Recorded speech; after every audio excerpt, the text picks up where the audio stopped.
آپ کے وصال سے کچھ عرصہ پہلے نا آپ نے ایک قاصد بھیجا روم کے بادشاہ کے پاس. وہ گیا تو وہاں اس نے ایک عجیب منظر دیکھا کہ وہاں ایک حافظ قرآن نابینا آدمی قید ہے, اس کی آنکھیں موجود نہیں ہیں اور وہ چکی چلاتا ہے, آٹا پیستا ہے.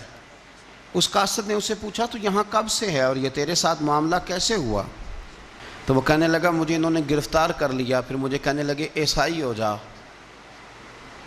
میں نے انکار کیا تو انہوں نے میری آنکھیں نکال دی. اب میں صبح شام یہ تھوڑا سا کام کرتا ہوں, چکی پیستا ہوں تو روٹی دے دیتے ہیں.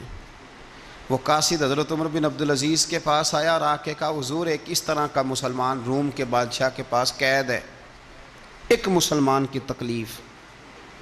حضرت عمر بن عبدالعزیز نے جب سنا تو رو پڑے, فرمایا وہ قید ہے اور وہاں قید ہے اور ہم یہاں آرام سے بیٹھے ہیں. فوراً رکا لکھا قاصد سے کہنے لگے واپس جا, روم کے بادشاہ کو جا کے کہے کہ اس نابینا قیدی کو فوراً آزاد کرے, ورنہ میں ایک ایسا لشکر بھیجوں گا, اتنا بڑا لشکر بھیجوں گا کہ اس کا پہلا آدمی تیرے پاس ہوگا اور آخری میرے پاس ہوگا, اور تجھے پھر وہ بندہ چھوڑنا پڑے گا. تو ابھی چھوڑ دے, میں تجھے پیغام دے رہا ہوں. وہ قاصد کہتا ہے جب میں رکا لے کے پہنچا, ظاہر ہے بڑا لمبا سفر ہوتا تھا, آنے جانے میں مہینوں بھی لگ جاتے تھے. کہتے ہیں میں نے رکا دیا تو اس نے پڑھا, کہنے لگا میری طرف دیکھ کے, رکا میں نے پڑھ لیا ہے, علماء علماء کو جانتے ہیں, تاجر تاجروں کو جانتے ہیں, تو بادشاہ بھی بادشاہوں کو جانتے ہیں. فرمایا تم مسلمان ہو, میں نہیں ہوں, پر اتنی تم اس درویش کی قدر کرتے ہو, میں تم سب سے بڑھ کر قدر کرتا ہوں. میں اس بندے کو لشکر لے کے آنے کی تکلیف نہیں دوں گا, میں ویسے ہی قیدی آزاد کرنے لگا, تم لے جاؤ. کہتے ہیں مجھے چند دن وہاں رہنا پڑا, کچھ لوازمات تھے جن کے لیے رکنا پڑا.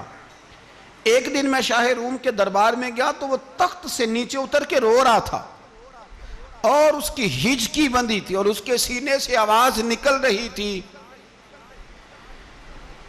میں نے پوچھا لوگوں سے کیا ہوا, کہنے لگے خود ہی پوچھ لو. میں نے جا کے کہا بادشاہ کیا ہوا, کیوں رو رہے ہو؟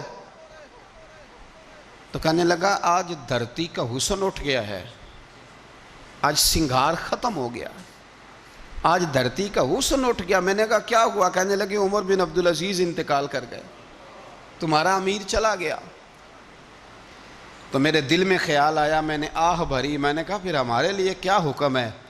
تو فرمانے لگے وہ چلتا پھرتا راہب تھا, لوگوں کے پاس کچھ نہیں ہوتا تو وہ فقیر ہوتے ہیں, پر اس کے قدموں میں تو خزانے تھے, پر وہ پھر بھی فقیر تھا.